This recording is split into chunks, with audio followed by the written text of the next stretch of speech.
మామూలుగా మీరు ఉపకారం చేయటం కాదు కానీ అందరూ కన్నీరు విడిచండి.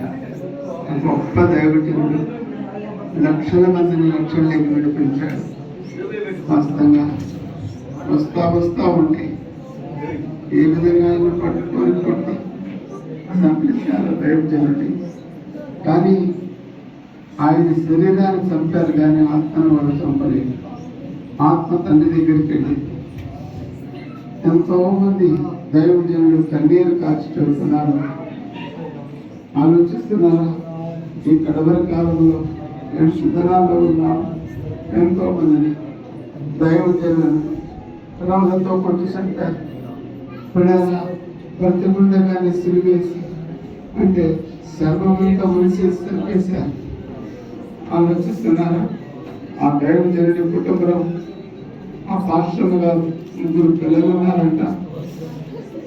వాళ్ళు 8 సంఘాలను నడిపిస్తున్నాడు. ఆయన 200 అనాథ పిల్లలను పోషిస్తున్నాడంట. ఇప్పుడు ఎలా ఆ పరిచర్య వల్ల దేవుడు చక్కగా జరిగించినట్లుగా ఆ దైవజనుడు లేనిటువంటి చదువ పరిశుద్ధాత్మ దేవుడు మరి వాళ్ళ బంధువులు స్నేహితులు వాళ్ళని దగ్గరించుంటే వాళ్ళలో దేవుడు ఏర్పాటు చేసుకొని ఆ చక్కని పరిస్థితుల్లో ముందుకు నడిపించలేకున లేదు ఆ పాస్టర్ మా తల్లి గారిని దేవుడు బలపరచలేకున వాళ్ళ తల్లిని బలపరచలేకున వెళ్ళారా బాధలు కష్టంలో శ్రమలో శోధనలో ఉన్న వాడు కొరికే మీరు ఒకరి నిమిత్తం ఒకరు ప్రార్థించుకోండి, ఒకరి నిమిత్తం ఒకరు మీరు దేవుని చెందుకుని వందలార్చండి చెప్పారు కదా. ఆలోచిస్తున్నారా?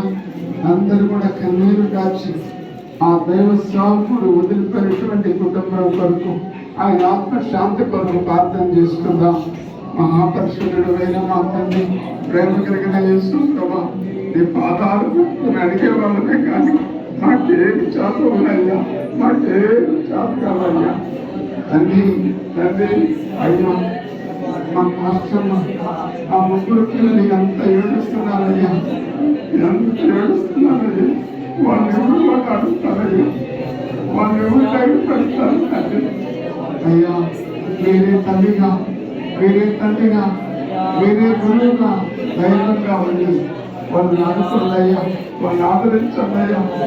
వాళ్ళ పరిచయం ఎవరు చేయాలనయ్యా వేరే వారికి మీరు సహాయం చేయాలి అయ్యా.